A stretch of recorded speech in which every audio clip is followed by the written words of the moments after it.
finally get this thing on the dyno, and I'm looking under it, and you know, you don't really look on your vehicles when they're running because you're usually the one driving them. So I actually had to see the drive shaft, and I had just a tiny bit of a little wobble. I knew it wobbled a little bit, and I was like, probably be all right.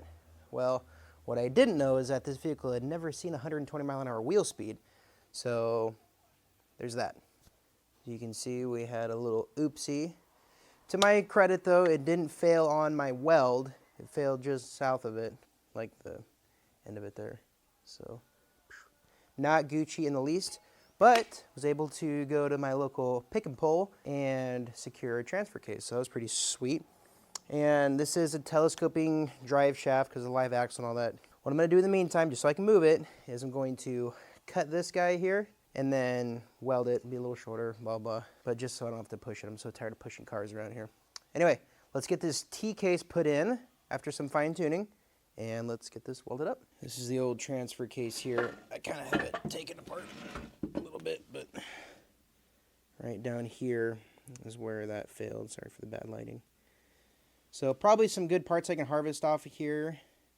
Mine was also the electronic vehicle speed sensor, whereas the new one is cable. So I got to figure out if I just want to switch that or go to cable so I can have my speedo back. But this is the new one. Unknown miles, but it cleaned up real nice. So probably just going to end up sending it, see what the fluid looks like in there. This is what we're dealing with here. I'll probably take the rest of this mount off just for a little extra space. Did a little bit of fine tune here at the air hammer. I'll probably end up just doing a little bit here, just make things a little bit easier. Again, this is like generation 1.5 as far as how many times I've revised this. So a little bit better each time. Mating surface is actually pretty good. I'll just scuff it up a little bit, make sure it's good to go. On a side note, how about this exhaust action? That's as far as I can zoom. We ended up going under the front axle, or drive line, excuse me, and then over the transmission support and then back. Definitely a couple of angles there, but when you know a guy with a two-beam bender, things become a little easier.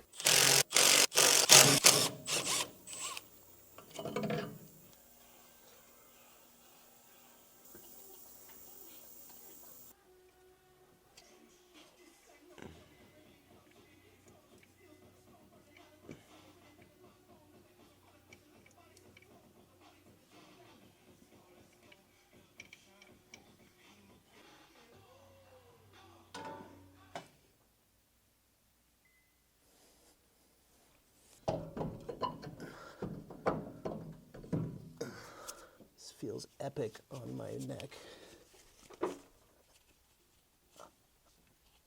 Oi. Woo! There we go. Nice. Well, I'll get the rest of those bolts in because that's really boring, but I'll come back when it's all bolted up. All right, she's all bolted in. That new gasket up in there. My little mount setup's all bolted back in.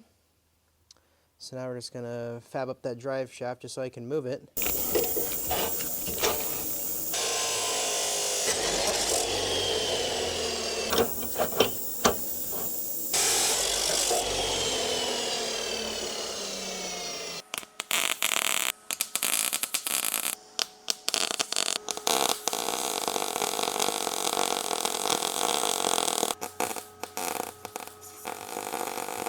Well, let's grind it down and see if I can make it not look like it's my first time welding.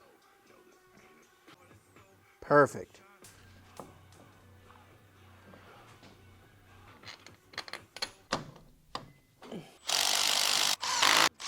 There's the setup. A very mild temporary repair. T-case all in, bolted up, looks great. Makes everything else look not great. I'll mount it up. Got my my front drive line all hooked up. There we go. Now let's order up a drive line.